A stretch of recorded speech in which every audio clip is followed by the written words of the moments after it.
the issue of nuclear weapons came up.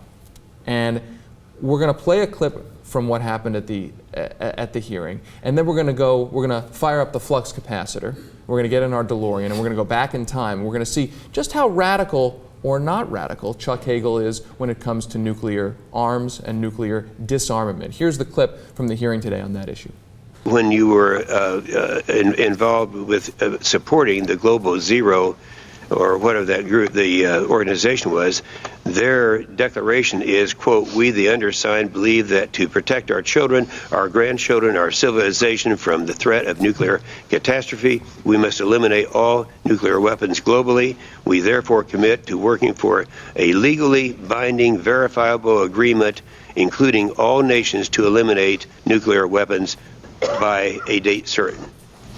The position of Global Zero, my position, some of the individuals, national security leaders that Senator Nunn talked about, including himself, has never been unilateral disarmament, ever, never. We have, over the years, which I have supported, the United States has led in reducing the efforts to reducing nuclear warheads. There was no more significant voice for that than Ronald Reagan. And that's an important point. Keep that in your mind, because this has generated a bunch of headlines saying, oh, Chuck Hagel wants to get rid of nuclear weapons, that's a radical position.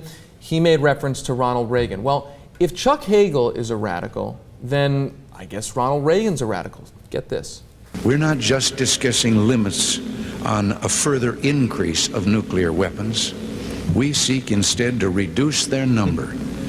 We seek the total elimination one day of nuclear weapons from the face of the earth.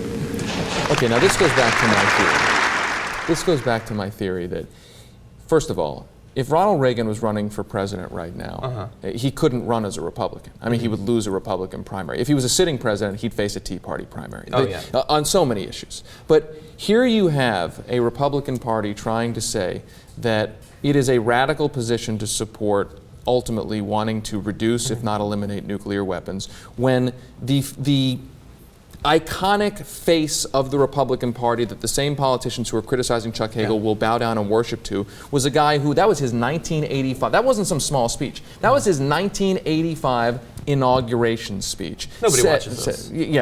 Apparently not. I mean, what do you make of this? Well, what I make of it is I love that you use the word worship there, and I think that it's great that you use that, because I think that most Republicans, or at least Republican politicians, view Ronald Reagan in a very similar way that they do Jesus himself.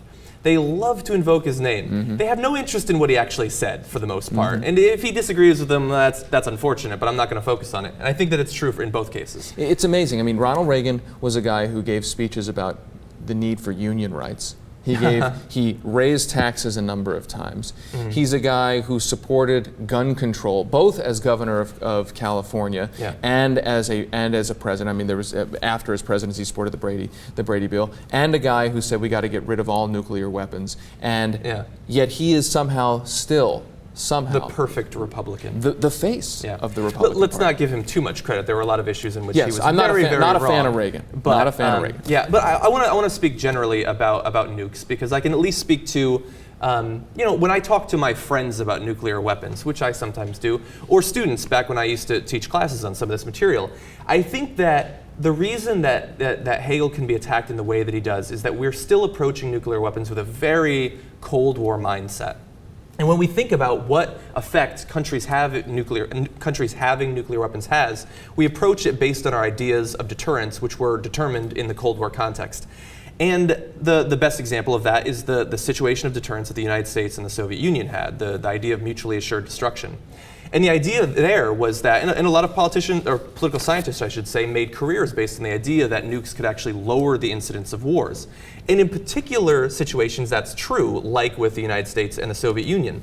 But that's not the world that we live in now.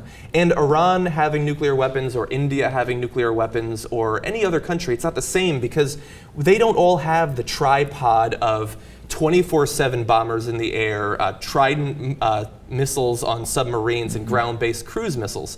They might have a few bombs that they can load up on a jet in this hangar that can be knocked out, for instance, or can be stolen if insurgents break into that hangar and steal the material. That's not the situation we had in the Cold War. And I don't think that Inhofe there is ready to accept what nuclear weapons mean in today's world. I think that's exactly right.